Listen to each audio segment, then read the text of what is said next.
How to find promotions, notifications, settings on Squarespace, easy and quick. Hello guys, in today's video I'm gonna show you how to find promotions, notifications, settings on Squarespace, easy and quick. First open your browser and then click account settings,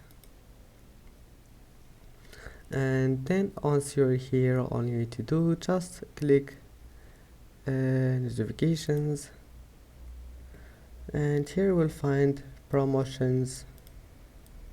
Now you can turn it on or off, and after that click close and it will be saved, and you can manage it whenever you want. Just click on your profile and the notifications, and that's it.